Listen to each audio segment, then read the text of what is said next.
She smiled at me from behind the counter and said, "I can upgrade you, if you're nice enough." That's when I realized staying here would be more than just a hotel visit. The lobby was quiet, a soft hum of conversation from the distant cafe mingling with the faint scent of polished wood and subtle lavender from the hotel's signature diffuser. My suitcase rolled smoothly across the marble floor, the sound echoing slightly in the high-ceilinged space. I paused for a moment, taking in the understated elegance, brushed brass accents, a cluster of potted greenery, and a floor-to-ceiling window letting in the late afternoon sunlight, which warmed the space like a gentle invitation. She stood behind the counter, the hotel receptionist, and I immediately noticed her, not just because of her graceful poise or the effortless way she carried herself, but because of the warmth in her smile. She was in her early 40s, a quiet elegance in her movements, the kind that spoke of life experience and quiet confidence. Her hair was pulled back loosely, a few strands falling around her face, softening the edges of her composed demeanor. Her eyes met mine briefly, and in that fleeting moment, I felt a strange mix of nervousness and curiosity, as if she could see more than just the guest in front of her. "Good afternoon," she said, her voice smooth, almost musical. "Checking in?" I nodded, fumbling slightly with my wallet as I approached the counter. There was something about her presence that made the mundane act of checking into a hotel feel charged. My hand brushed the cool surface of the counter, and I caught myself glancing at her again, noting the subtle way she tilted her head, the way her fingers lightly tapped against the keys, a rhythm so natural it almost seemed like a dance. There was an ease to her, a quiet authority that didn't demand attention but drew it nonetheless. I realized my chest felt a little tighter than usual, my pulse a little faster, not from fear, but from anticipation. I wasn't usually this conscious of anyone at the front desk, but something about her made the world outside this lobby fade into the background. She handed me the key card with a smile that lingered just long enough to make me aware of the warmth in her presence. My fingers brushed hers, fleeting, yet it sent a subtle spark up my arm. "Your room is ready," she said softly, almost teasingly. "And, well, let's see if you're nice enough for an upgrade." That pause, that smile, simple, understated, but loaded with unspoken possibilities, made me realize that this stay would be different. More than a hotel visit, it might just become an encounter that left a lasting impression, one that started with nothing more than a glance and a smile. The first moments of the check-in had passed, but the air between us didn't settle into the usual formality. As I slid the key card across the counter, she tilted her head slightly, a subtle smirk tugging at the corner of her lips. "So, do you usually follow hotel rules, or are you the kind who likes to test them?" Her question was casual, almost teasing, but there was a quiet challenge in the way she looked at me. I laughed, a little nervously, feeling the warmth rise to my cheeks. I try to follow them. "Most of the time," I said, my tone fumbling for charm. She raised an eyebrow, the playful glint in her eyes making my pulse quicken. "Most of the time, huh? I'll have to watch you closely then." Her hand lingered on the counter, brushing lightly against mine as she handed me a brochure for the hotel amenities. The touch was so brief it could have been accidental, yet it carried a weight I couldn't ignore, a spark, subtle but insistent. As she spoke, I found myself noticing details I wouldn't normally see, the gentle way her shoulders relaxed when she smiled, the faint scent of her perfume, a delicate mix of vanilla and something warmer, woodsy, that seemed to wrap around me. Her voice was smooth, melodic, but beneath it, there was a warmth that made every word feel personal, like she was speaking directly to me, not just performing a polite role. "Do you prefer a quiet room, or one with a view of the city?" she asked, sliding the key card across again. Her fingers barely brushed mine, yet I could feel a tiny shiver in that fleeting contact. I hesitated for just a moment, aware of the unusual intensity in such a mundane question. I guess a view would be nice," I admitted, feeling oddly self-conscious under her gaze. She chuckled softly, a sound that seemed to linger longer than necessary, like an invitation to stay in the moment. "A view it is, then.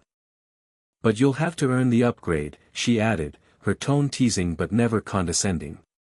It wasn't just her words, it was the way she observed me, the small pauses that made me lean in slightly, the subtle dance of gestures and glances that drew me in without a single explicit declaration.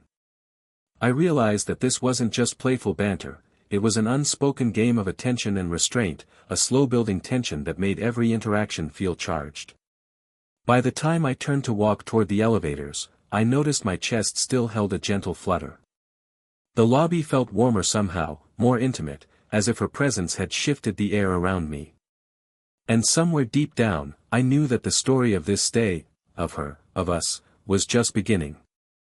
Later that afternoon, after settling into my room, I found myself back at the lobby for a quick cup of coffee. The soft hum of conversation and the low clink of cups created a comfortable background rhythm.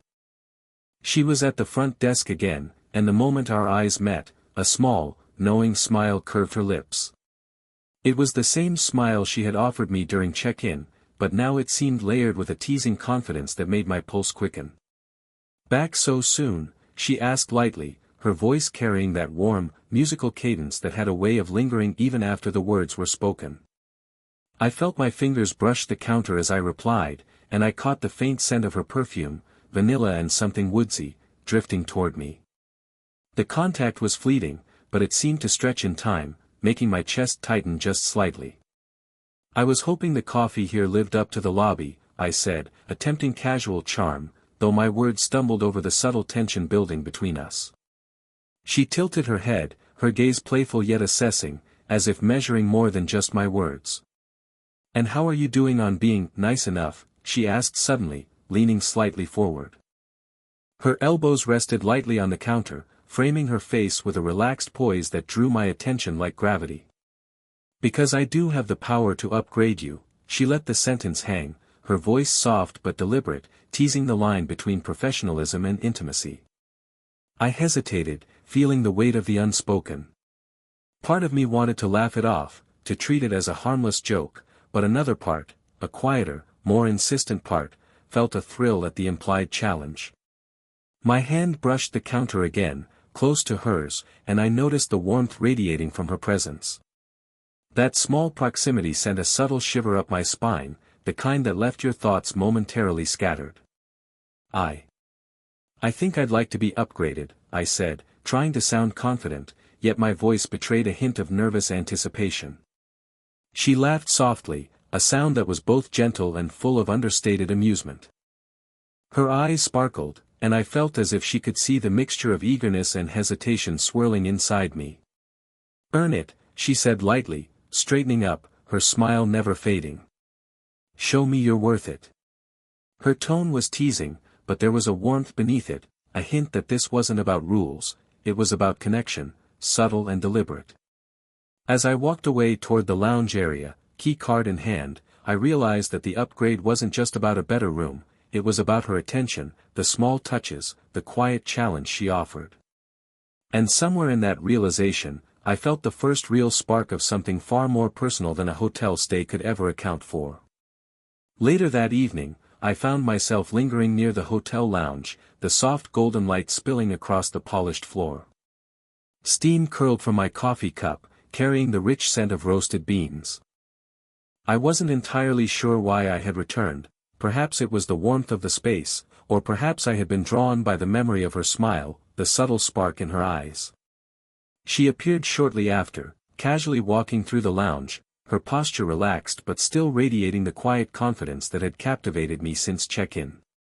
When our eyes met, there was a flicker of recognition, a small smile acknowledging the unspoken understanding we had begun to cultivate. She approached and stood nearby, not behind the counter this time, but as if she had chosen to meet me in the softer, less structured space of the lounge. "I hope the day's been treating you well," she said, her tone gentle, almost conversational, as though she were genuinely interested in the answer. I found myself noticing the subtle play of light on her hair, the way a few loose strands framed her face and softened her composed demeanor. My chest tightened slightly, the familiar flutter I had felt growing into something more insistent. "It has," I replied, trying to sound casual, though my voice carried the unintentional weight of anticipation. "Better now, I think." My gaze lingered, aware of the slight warmth radiating from her presence. She tilted her head, observing me with a curious yet kind expression. "You seem thoughtful," she said softly, a small pause before the words. "Like there's something on your mind." Her insight wasn't intrusive, it was gentle, perceptive, almost like she could see past the surface. I hesitated, then found myself sharing a fragment of something personal, a fleeting worry from the day, or a small embarrassment I rarely voiced aloud. Her eyes softened, and she listened with an attentiveness that made the world around us blur into background noise. Her hand brushed near mine as she leaned slightly forward to hear better, the warmth of the movement lingering far longer than a casual touch should. "Thank you for sharing that," she said finally, her voice quiet and steady. "It's rare someone lets their guard down like that." The sincerity in her tone carried weight, and I felt a subtle shift in the air between us, an unspoken acknowledgement of trust. For a moment, neither of us spoke, just letting the quiet intimacy settle around us. The soft hum of the lounge, the clinking of cups, and the faint scent of coffee and vanilla seemed to cocoon us in a private space. It was a connection built on something deeper than flirtation, a recognition of each other's vulnerability and presence.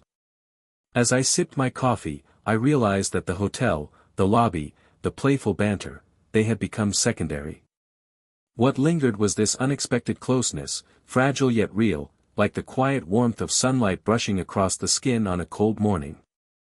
The rain began without warning, a soft drumming against the hotel's windows, turning the city streets into a blur of reflections and muted colors.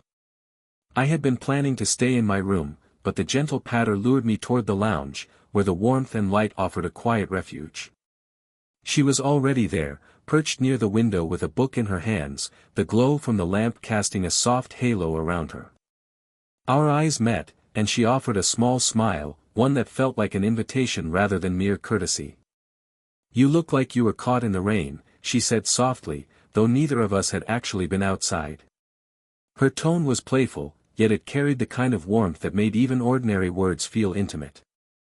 "I liked the sound of it," I admitted, sliding into the seat across from her. "It's calming, somehow." My fingers traced the rim of my coffee cup, noticing the slight warmth that seeped into my palms, a tactile comfort that mirrored the growing ease between us. She nodded, tucking a stray strand of hair behind her ear. "I always liked rainy days," she said, her voice lowering slightly, almost confessional. "They make the city feel smaller, quieter. You notice details you'd normally miss." Her gaze drifted toward the window, but I could sense her awareness of me, the subtle attentiveness in her posture and the tilt of her head. We fell into an easy rhythm, sharing small observations about the world outside, the reflection of neon signs on wet pavement, the way umbrellas bobbed along the sidewalks, the occasional splash of a passing taxi. Laughter arose naturally, soft and genuine, a bridge between our differences in age and experience. I found myself leaning slightly closer, drawn by the comfort of her presence, the understated grace in the way she moved or gestured. At one point, she reached for the sugar, and our hands brushed briefly.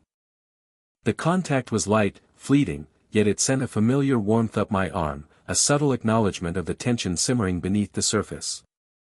I noticed the smoothness of her fingers, the gentle steadiness of her touch, and my chest tightened, not with desire, but with a profound awareness of connection.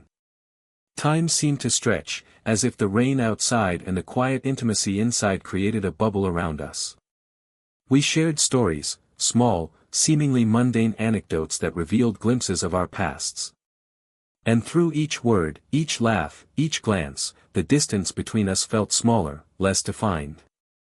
By the time the storm softened to a drizzle, I realized that the day had transformed. It wasn't just about playful banter or stolen smiles anymore, it was about comfort, about being seen and understood without pretense. In that shared space, the world felt warmer, softer, and infinitely more inviting than it had when I first arrived. Later that evening, the hotel had quieted, the soft hum of elevators and distant murmurs creating a gentle, almost private atmosphere. I lingered in the lounge again, my coffee long finished, yet my thoughts stubbornly remained. She appeared soon after, moving with the same quiet grace that had drawn my attention from the start. Her presence filled the room without needing to dominate it, and when our eyes met, there was an unspoken recognition of the connection that had been building over the past days. "You've been quiet tonight," she said softly, settling into the chair across from me. Her gaze held a warmth that made me feel simultaneously exposed and comforted. The way she tilted her head, the soft curl of her lips, and the gentle rhythm of her breathing all seemed to pull me into a delicate orbit around her. "I've been thinking," I admitted, my voice low, almost hesitant. My fingers brushed against the edge of the table, and I caught myself glancing at her hands, graceful, relaxed, resting lightly in her lap. There was a subtle electricity in that small visual, a reminder of the gentle warmth that had begun to draw me closer each day. She nodded, encouraging yet cautious. "About us." The words floated between us, soft but deliberate, carrying weight without forcing it. Her eyes searched mine, reading the hesitation, the desire, and the respect all tangled together in a single glance. I felt the urge to speak, to tell her everything I had been holding back, but paused, aware of the delicate balance between honesty and the quiet restraint that had made our connection so compelling. Instead, I let silence settle, letting the room's muted lighting and the faint scent of vanilla and coffee deepen the intimacy between us. Her fingers moved slightly, brushing near mine, almost touching, and I felt a shiver of anticipation and longing. It wasn't a bold declaration, it was a question, a delicate invitation that required courage to answer. I noticed the subtle tension in her shoulders, the small catch in her breath, the tiny vulnerability she allowed herself to show despite her usual composed demeanor. I began, then stopped, realizing that words weren't enough. The room seemed smaller, quieter, holding just the two of us in suspended anticipation. Every glance, every pause, every slight movement became amplified, a conversation without language. Finally, she gave a faint, almost imperceptible smile, as if acknowledging the hesitance in both of us. There was no rush, no pressure, just the quiet, shared understanding that something significant was unfolding. The emotional tension reached its peak here, balanced delicately between restraint and desire, leaving us suspended in a moment that felt both thrilling and fragile, a prelude to the connection we were finally ready to fully acknowledge. By the next evening, the hotel had taken on a softer glow. The lobby lights reflected warmly off polished surfaces, and the distant murmur of voices and clinking of glasses from the lounge created a calm, familiar rhythm. I found myself walking toward the lounge again, not out of habit, but because there was a quiet anticipation in the air, a pull I could no longer ignore. She was there, seated near the window, the soft lamp light framing her face and highlighting the subtle lines of experience that gave her presence depth and grace. When she noticed me, her eyes lit with that warm, knowing smile that had first captivated me.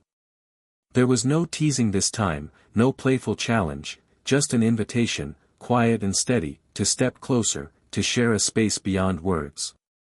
"Good evening," she said softly, her voice carrying that gentle melody that seemed to wrap around me.